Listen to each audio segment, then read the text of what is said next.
Georgie presenta la entrevista. Bienvenidos a esta emisión. Para mí es un gusto platicar con la maestra Alma Carla Sandoval Arizabalo. ¿Por qué creen que me sé el nombre? Porque tuve la oportunidad de ser uno de sus alumnos durante la universidad. Durante este tiempo, pues ella daba materias que tienen que ver con la literatura. Además, ella es una gran poeta, escritora, lectora, todo lo que tiene que ver con las letras es maravilloso. Y pues para mí me gustaría que ustedes la conocieran un poquito más, si ella también nos los va permitiendo, porque hasta donde yo la conocí pues era maestra, pero creo que no ha parado. No sé cuántas licenciaturas ya tenga, más tantas maestrías y no sé si doctorados, y eso nos los va a platicar esta noche. Hola. Ana Carla, qué honor tenerla en este espacio. ¿Cómo está? Hola, ¿qué tal? Muy buenas noches. Encantadísima de estar, no, el honor es mío, y siempre estar viendo cómo crecen, se desarrollan los estudiantes como tú, pues me llena de alegría, de mucho orgullo. Y sí, con gusto te respondo a las preguntas. Claro que tuvimos la fortuna durante tu paso por la universidad, de coincidir, y a mí me parece que siempre eso ocurre, ¿no? También de una manera muy afortunada, para ver cómo vamos creciendo, qué va ocurriendo con nuestras vidas. Y sí, mira, yo quisiera tener muchos doctorados, pero también la misma vida y el trabajo a veces no lo permite. Yo tengo un doctorado en literatura y tengo 3 maestrías, y el año pasado estuve radicando en Barcelona haciendo una investigación postdoctoral precisamente en temas de literatura que tienen que ver con la obra de Elena Garro, un libro de memorias de ella que se llama Memorias de España precisamente, y de Teresa de León que se llama Memoria de la Melancolía. Comparé una escritora mexicana con una española en el mismo escenario, en el mismo marco histórico que es la Guerra Civil, ¿no? Entonces, viajando, haciendo, escribiendo, publicando como siempre, y también aquí tratando de entender estos tiempos pandémicos. Estos tiempos te han permitido hacer espacio para seguir escribiendo y creando.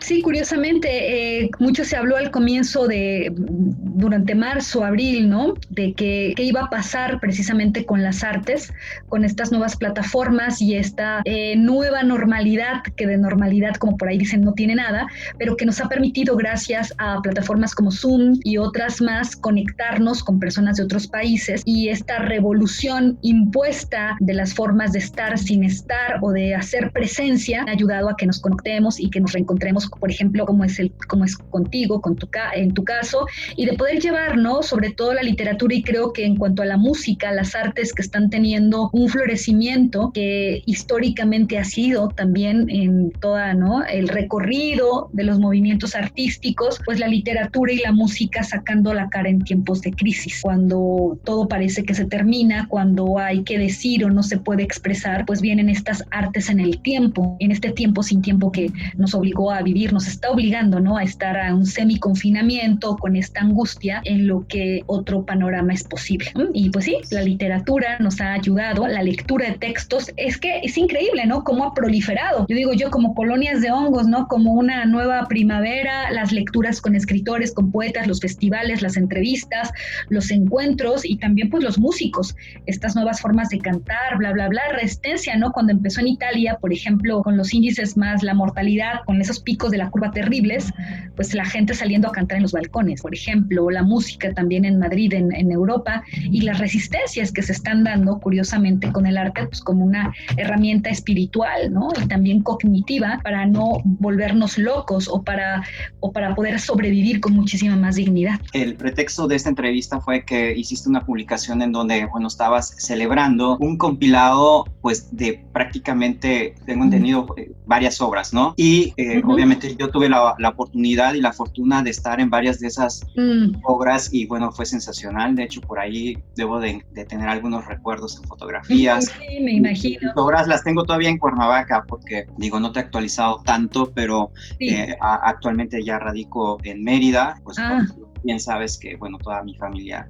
está aquí, y pero alguna vez tú me dijiste en el salón de clases que algún día nos íbamos a encontrar en algún escenario o en algún evento, y porque tú me veías potencial para ser escritor, y la verdad es que no he hecho nada de escritura, y finalmente este año me quiero animar a hacer algo, y terminando esta charla me gustaría también platicar contigo para que me des algunos consejitos, pero el pretexto fue esto, ¿no?, de celebrar contigo tantas publicaciones, y detrás de cada publicación me atrevería a decir que es como como un hijo para ti, o sea, porque pares de alguna manera, por así decirlo, las ideas, las emociones, tus etapas personales también que van inmiscuidas de alguna manera en tus letras. Sí, claro, indiscutiblemente, ¿no? Esta idea de la creación siempre como un nuevo hijo, que la metáfora a mí siempre me parece, confieso aquí, un poco rara, ¿no? Pero bueno, yo voy ya para 25 libros casi publicados, obras, ¿no?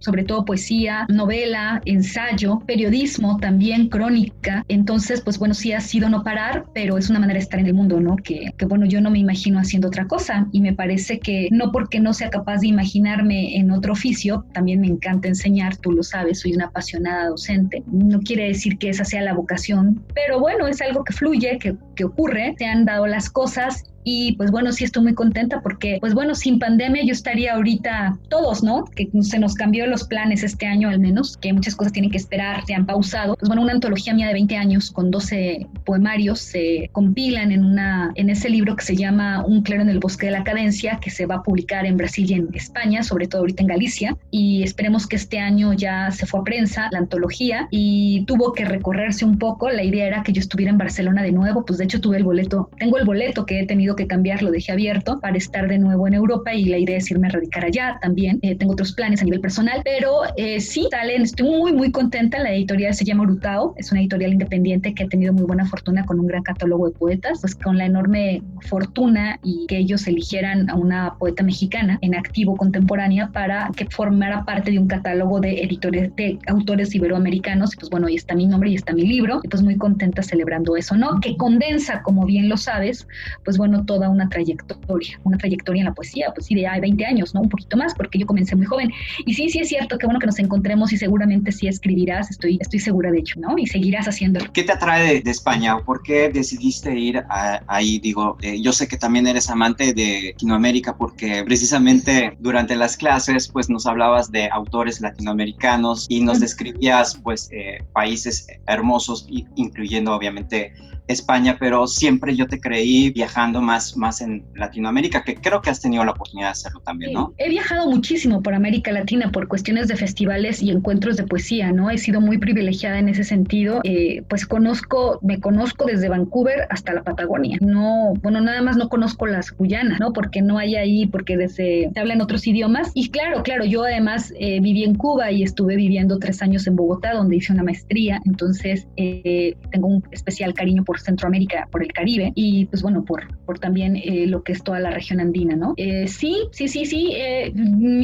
entiendo que mi recorrido, en cuanto se abran las fronteras, que ahorita estamos detenidas todas, mi recorrido por América Latina pues va a seguir siendo incesante, ¿no? También por estas invitaciones que se han hecho, y que pues bueno, hace un año precisamente también estuve en Puerto Rico, un país que me faltaba del Caribe. Estuve en un festival internacional representando a México, también junto con Balam Rodrigo, uno de los poetas más importantes que hay hoy por hoy. También estuvimos ahí sacando la cara por el país. Y pues, ¿qué me traes de España? Que era otra de las preguntas que me estás haciendo. Pues finalmente, pues no me gusta decir que es el origen, por supuesto, porque nosotros ya teníamos uno, ¿no? No defiendo un pensamiento colonizado ni eurocéntrico, pero el idioma y también esta cuestión con los libros, fundamentalmente Barcelona, ¿no? Que yo empecé a viajar a Madrid, estuve radicando también hace 20 años muy joven con una beca de Santander, de las que entregaba en la Escuela de Verano para la Complutense, que goza de buena salud esa escuela, pero después tuve la oportunidad de regresar algunas veces a presentar libros, y desde el año pasado, bueno, hace 2 años que estoy viajando frecuentemente a Barcelona. El trabajo me ha llevado ahí, esa es la respuesta. Yo creo que pues sí me atrae, por supuesto, tengo amigos, tengo grandes amigas, las editoriales, y pues bueno, también la investigación, ¿no? Los temas de estudio que me están llamando en los últimos años, pues han hecho que vaya yo a Barcelona. ¿Y por qué? Porque pues bueno, ahí hay una cierta tradición de literatura del exilio que me permitió a mí tener perspectiva para entender mejor Latinoamérica. Y bueno, me terminé fascinando con Barcelona. Siento la ciudad ya muy mía. Hay una oferta cultural muy interesante, igual que acá, pero sobre todo pues es una ciudad más manejable, ¿no? En el sentido de seguridad, en el sentido de editoriales y sobre todo de vida cultural. Que bueno, también nosotros aquí en México, por ejemplo, mismo aunque no lo crean, Cuernavaca con sus enormes festivales, Jalapa, en Monterrey, Guadalajara con su feria del libro, pues bueno, igual Mérida también hay un movimiento contexto cultural interesante y donde estás, ¿no? También se hacen muchas cosas, pero digo, el país es mucho más grande, se disgrega un poco más en México. Y pues bueno, en Barcelona es incesante la vida cultural bajo otras circunstancias que pues a mí para mi carrera misma, pues mira, imagínate, fue en Barcelona donde esta editorial me encontró, ¿no? Donde mis libros que se han editado solo en México y que no llegaban a Barcelona porque pues las editoriales son mexicanas y no llegan a Barcelona. Yo tuve que ir con mis libros a Barcelona cuando fui invitada a leer en librerías y pues ahí los editores me echaron el ojo, pues ahora se va a publicar ni más ni menos que una antología, ¿no? Entonces, pues ahora hay que volver. Y pues esa es la respuesta, ¿no? Me gusta mucho la comunidad latinoamericana que hay en Barcelona, en Madrid. Y pues bueno, también ahorita tengo una posibilidad probablemente de hacer traducciones en Escandinavia, en Suecia, y es una larga historia también ahorita, abrir camino, ¿no? Ahora lo que me interesa después de la antología, pues bueno, vienen las traducciones, que es como ya dar otro paso en la carrera. Y Barcelona es un buen lugar, viven muchos traductores para pues seguir haciendo este crossover, ¿no? Del Atlántico, que es a lo que la vida me ha llevado. Uh-huh. En tu experiencia, yo sé que admiras a muchos escritores contemporáneos. ¿Con quién has tenido la fortuna o el privilegio de conocer y compartir, y qué experiencias te ha dejado esto? Sí, mucha suerte, ¿no?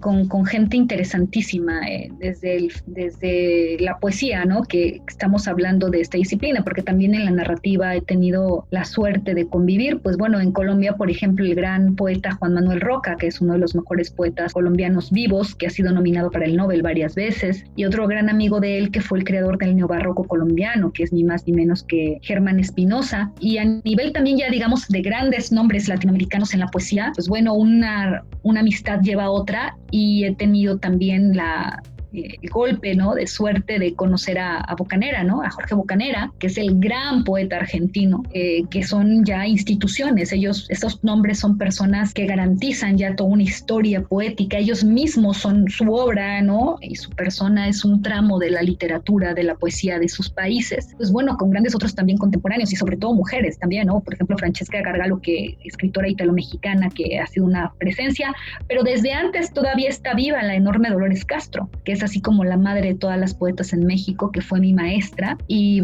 en el diplomado de creación literaria que hice en la Escuela de Escritores también hace ya varios años, en Ciudad de México, pues bueno, Aline Peterson, Oscar de la Borbolla, el mismo Hugo Argüelles, y claro, un hombre fundamental en mi vida, ¿no? Que es el gran poeta uruguayo Saúl Ibargüengoitia, que me publica mi primer libro a los 22 años. Bueno, mi primer libro ya de poesía, ¿no? Ya en una editorial, aunque sea de la universidad, aunque sea ahí, ¿no? Porque fue una editorial fue una colección del Fondo Editorial de la Universidad de Estado de México, con grandes editores, y que grandes plumas en esa colección se publicaron. Y fue él mi maestro, por eso creo tanto en la docencia, creo tanto en el compartir, ¿no? Que me abrió las puertas para que se me publicara Corredor de las Antorchas, que ya tiene muchísimo tiempo ese poemario. Entonces, y fue un gran maestro, un gran guía, te digo, y tanta gente, ¿no? Ahorita por hablar así de grandes nombres que ya te digo también ocupan páginas en los libros, que se han escrito tesis sobre ellos. Pues bueno, sí, y siempre, ¿no? Tratando de aprender lo mejor y de tener los oídos muy abiertos, también los ojos atentos para poder absorber, para poder ver que puede ayudarnos, ¿no? Y pues también en México yo tuve la enorme fortuna, por ejemplo, de conversar algunas veces con José Emilio Pacheco, que es otra, antes de que muriera, ¿no? Que también era toda la generación de medio siglo, ¿no? En un caballero y en un tipazo como lo fue José Emilio Pacheco. También pues tomé talleres, por ejemplo, con Verónica Volco, otra enorme poeta, o con el mismo Vicente Quirarte, que estuve tomando en Casa del Agua algunos talleres más jóvenes. O sea, siempre buscando la forma. Y alguna vez, viviendo también en Ciudad de México, no sé cómo fui a dar al departamento de Enriqueta Ochoa, otra de las grandes poetas mexicanas que tú dices. Y tuve la fortuna de compartir muy joven, también como a los 20 años, me enteré que Enriqueta Ochoa estaba dando un taller en su casa y llegué ahí con unos poemas muy sencillos y pues bueno, buscando siempre la forma de aprender de las grandes maestras. Y pues bueno, ahí me han honrado también con sus enseñanzas y siempre pues muy, muy orgullosa de haber pasado por sus salones de clases o por sus sillones en sus casas donde daban los talleres. Hoy a la distancia de cuando te conocí, ¿qué es lo que te falta falta por cumplir, porque por lo que veo, digo, sabemos que el ser humano, si no tiene sueños, se va limitando o pierde esa ilusión por la vida. Y sin embargo, yo ya veo que has logrado muchas de las cosas que soñabas hacer, y obviamente conforme va pasando el tiempo te vas reinventando y poniendo nuevos objetivos. ¿Qué es lo que sigue para Alma Carla en, no sé, a corto o mediano plazo? Uy, pues yo creo que siempre hace falta mucho, ¿no? Creo que nunca terminamos. No, pues precisamente ahora con esta cuestión de la narrativa, la novela, me gustaría seguir escribiendo novela y posicionar un poco, consolidar la poesía, que en ese camino creo que vamos bien, contar con más traducciones de la obra poética y pues bueno, tener una obra narrativa más consolidada también. Yo solo tengo, bueno, publicada en Random House, ¿no? En Penguin Random House Mondadori, una novela, y me gustaría pues tener otra, ¿no? Darme tiempo y espacio, y ahorita lo que hacemos las escritoras es tratar de buscar trabajos que nos permitan dar tiempo o que nos compren tiempo para escribir. Eso es lo que sigue, ¿no? Tal vez encontrar un apoyo, una beca como el Tema Nacional de Creadores, y darle espacio, ¿no? No es fácil, ¿eh? O sea, no, ser escritor, ser escritora no es nada fácil. No es nada fácil porque no se vive siempre de las regalías. Sí es posible hacerlo, pero con varios libros y con también un gran golpe de suerte en el mercado, porque también hay que decir la verdad, no siempre lo que consume el mercado es sinónimo de calidad literaria. A veces sí, o sea, yo no digo que no haya grandes escritores, muy buenos escritores que también sean muy alabados por el mercado, que tengan muchos lectores. Yo no creo que haya una pugna, una separación, pero por lo regular, en términos de marketing, en términos lo que el mercado lector consume, pues son sagas, son libros de autoayuda, ¿no? Es otro tipo de literatura que no es que no sea seria, porque no me gusta el adjetivo, sino que sí, en la mayoría de las ocasiones carece de profundidad, ¿no? De sustento muy artístico. Entonces, pues bueno, sucede igual en el cine, ¿no? Sucede igual en la música, en todas las artes. Entonces, pues eso sigue, ¿no? A mí lo que me interesa es mantener una carrera, ¿no? Y escribir hasta que me muera. O sea, mantener la posibilidad de escribir y de abrir paso a la obra, porque, pues bueno, esto es un compromiso con los libros, ¿no? Antes que con la escritora, antes que con el nombre, es con la obra, ¿no? Y eso lo que yo quisiera, ¿no? Digo, yo no sé si por haber estado en el aula de clases contigo, me voy a atrever a hacer esta pregunta. ¿Qué has escrito que se pueda decir que son como letras prohibidas que incluso para ti no puedes publicar? Yo supongo que sí tienes muchas de esas también, que por el entorno social o el contexto aún no has publicado, porque yo recuerdo que muchas veces dijiste, tengo por aquí unas cosas que jamás publicaría o hasta después de mi muerte.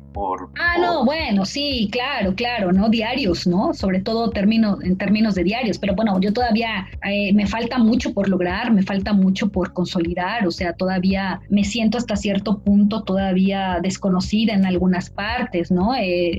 Todavía no estoy así como para que publiquen mis diarios íntimos o mis memorias, no, eso vendrá con el tiempo, ¿no? Todavía, o sea, no, hace falta mucho camino por recorrer, hace falta mucho por aprender, todavía más por publicar, y pues yo creo que eso le pasa a muchos autores, ¿no? Reconocidos o no, conocidos o no, pues sí te da pena que lean, por ejemplo, tus diarios, ¿no? O algunos primeros poemas de juventud. O sea, el mismo Borges, ¿no? Con ese libro hermosísimo que es Fervor de Buenos Aires, el mismo Borges quería desaparecer toda esa edición, o el mismo también Octavio Paz, ¿no? Con Luna Silvestre, o con No Pasarán, se avergonzaban de lo que habían escrito de jóvenes, y pues bueno, también es mi caso, ¿no? Hay cosas que ya se publicaron y pues ya ni modo, pero viéndolo bien ahora, pues yo no me arrepiento de haber publicado nada, ¿no? Aunque a lo mejor no hayan sido los mejores libros todavía porque estaba en proceso de formación, y hay pocas cosas que tengo prohibidas. Los últimos años yo suelo pues no publicarlo obviamente todo, pero sí he ganado en términos de valentía, sobre todo por lo que tiene que ser dicho, pero ya lo muy personal, lo muy explícito, íntimo, pues sí me daría mucha pena publicarlo, ¿no? Y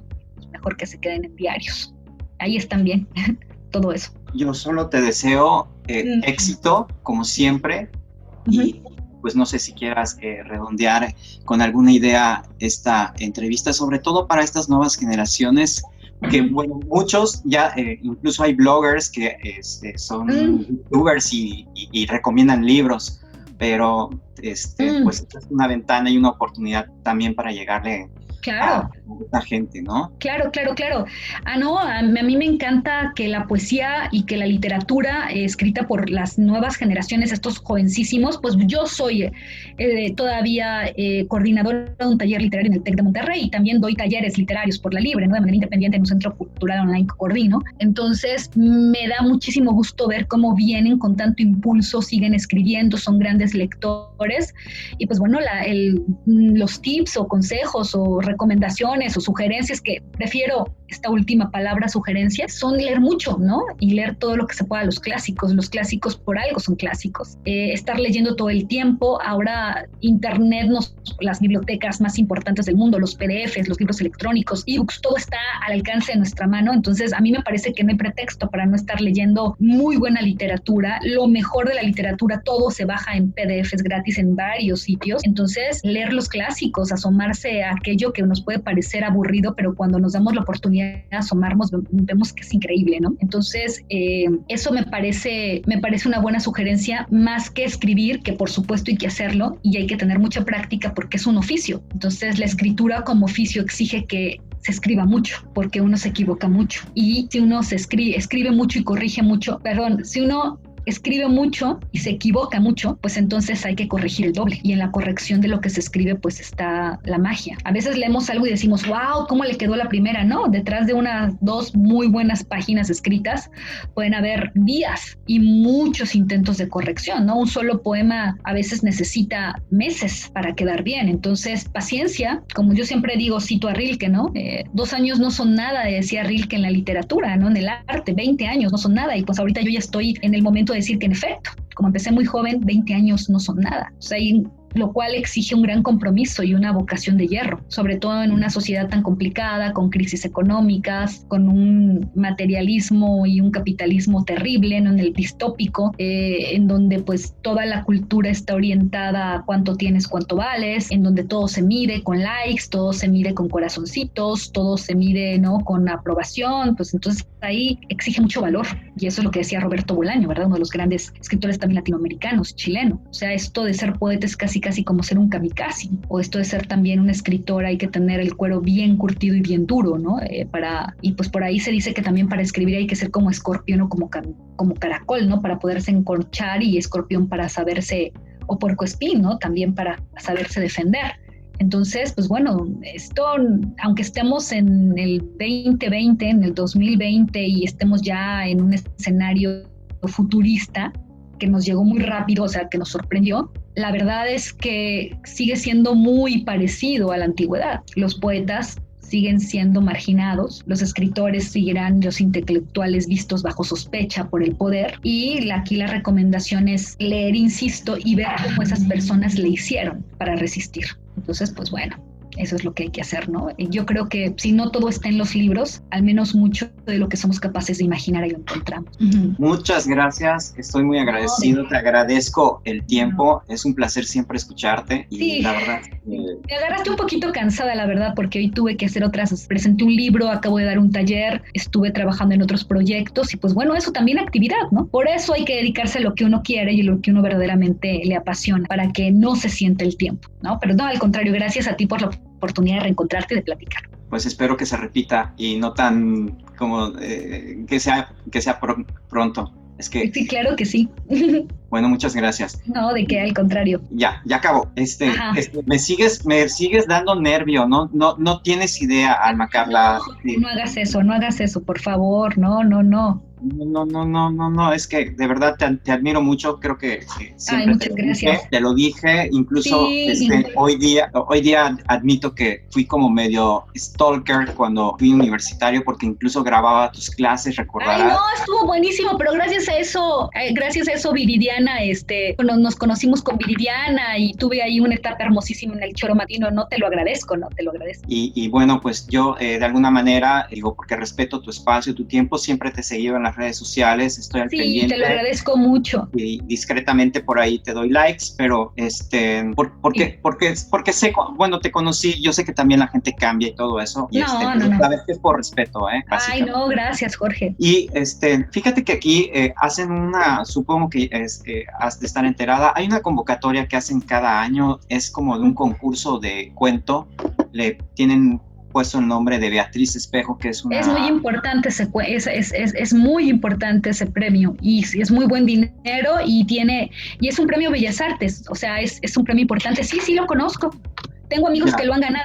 Sí, el año pasado un veracruzano con una obra de Tiburón, pero yo no sé qué pasa con esas obras porque traté de localizar la obra para ver si la podía leer o inspirarme, como bien dices, para escribir antes, pues yo necesito leer y pues yo te quería pedir algún consejo, que obviamente va a ser lectura, pero no sé qué me recomiendes leer o qué me recomiendes hacer. Pero, yo la verdad, escribir...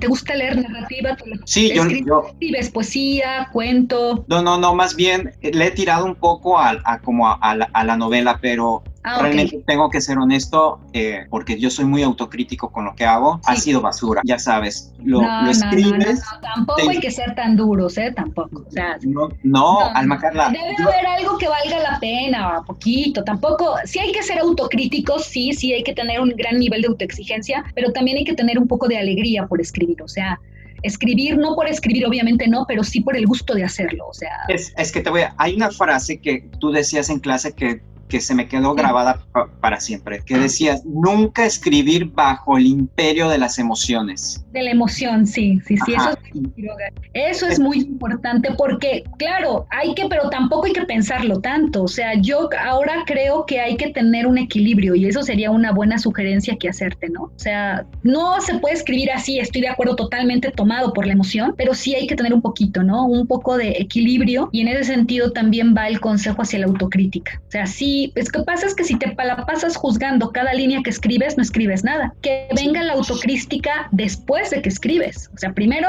como le dicen, como decía Rosa Montero, ¿no? Primero hay que escupir, vomitar todo el texto con toda la basura y ya que cuando tengas la basura, ya utilizando tus términos, ver qué sirve y qué no sirve. Y a veces en toda esa basura, y a veces suele ocurrir que en toda esa basura que vomitas encuentras tesoros. También decías eso, de vomitar todo. También vomitar, sacarlo todo y ya después viene el ejercicio propiamente de escribir, que es discernir, que es elegir con qué me quedo, borrar, corregir. A veces tenemos así como unos vómitos de 20 páginas y se pueden quedar 5 o 3 buenas. Es como un fotógrafo puede tirar 400 fotos en un ratito, en una sesión. Y tiro 1000 y entrego 100. Sí, ahí lo tienes. Pues con la escritura sucede igual, ¿no? O sea, dadas sus debidas proporciones, claro, sucede igual. Se escriben 20 páginas y te quedas con 3, a veces con ninguna, y te tienes que esperar y volver a escribir. Entonces, pues es paciencia, o sea, es paciencia, es sentarse, es mucho trabajo, y no es fácil, ¿eh? O sea, no. Lo sé, porque a mí lo he escrito, o sea, incluso para hacer radio, tú sabes que escribo guiones, escaletas, ideas, sí, claro. Hice muchos spots en Radiograma, y yo era el creativo, supuestamente, y sin embargo, me costaba trabajo a veces también pensarle, ¿no? Pero lo quiero hacer porque, ¿sabes qué? No me quiero quedar con el hubiera, porque tú también muchas veces me decías, lánzate a hacer las cosas, lánzate. Hagan las cosas, por supuesto, ¿por qué no? De eso se trata y de inventar en la vida, porque el hubiera es un tiempo que no existe, bueno, sí existe en la mente, o sea, sí es simbólico y sí es ideal el hubiera, pero es un verbo bastante desolador, ¿no? ¿Me recomiendas leer? Tenía un psicoanalista que decía que el hubiera es el verbo pendejativo, así decía. Así decía un psicoanalista. Y bueno, y leer, pues bueno, todo el mundo latinoamericano, ¿no? O sea, empezar con los maestros, con García Márquez, con Carlos Fuentes, con Julio Cortázar. Y bueno, de lo actual, pues hay muchos. Julián Herbert es un buen narrador. Bueno, no sé, lea aquí de Morelos a Efraín Blanco, que es un muy buen cuentista, te va a gustar. Si te gusta la ciencia ficción, es que depende más bien qué te gusta, ¿no? O sea, cómo va, por dónde van tus intereses. Entonces, lea a Efraín Blanco. Si te gusta la novela, pues bueno, hay que leer a Marcel Proust, hay que leer En busca del tiempo perdido, hay que leer a Virginia Woolf, o sea, todo eso no cuesta nada, los PDFs, insisto, están ahí, o sea, de los clásicos hay que leer El Quijote, ¿no? Hay que ir hasta allá. Yo recomiendo siempre abrazar lo clásico, y ya lo clásico te va llevando a lo actual, a lo contemporáneo, pues porque ahí está todo, y por algo fueron clásicos. Ahora, más para acá hay que leer a Barico. Alessandro Barico, con B grande y doble C. Te va a gustar, me parece que es un muy buen narrador, que son novelas cortas y es una entrada hermosa. Hay que leer Seda o Novecento, que son novelitas cortas de Alessandro Barico, italiano. Entonces es una recomendación que yo te haría, porque siempre funciona Alessandro Barico para los que quieren escribir, y también a Roberto Bolaño, ¿no? Si se quiere escribir, Roberto Bolaño siempre es un punto fundamental de partida. Hay que leer Los Detectives Salvajes, ¿no? Es una novela sobre de poetas, de escritores que quieren escribir, y también, wow. Pues, no tanto autores, ¿no? Sino también obras, o sea, novelas. Yo recomendaría París no se acaba nunca, ¿no? Enrique Vilamatas, narrador catalán. Entonces, esas novelas decimonónicas que son tan bellas, ¿no? O El retrato del artista adolescente. Bueno, en fin, muchas cosas. Pero bueno, oye, Jorge, pero me encantó verte. Cualquier cosa, de veras, sabes que puedes contar conmigo y estamos en contacto siempre. Muchas gracias. No, un beso, un abrazo. Ya sabes que me adoro. Síguenos en Instagram como georgie.com.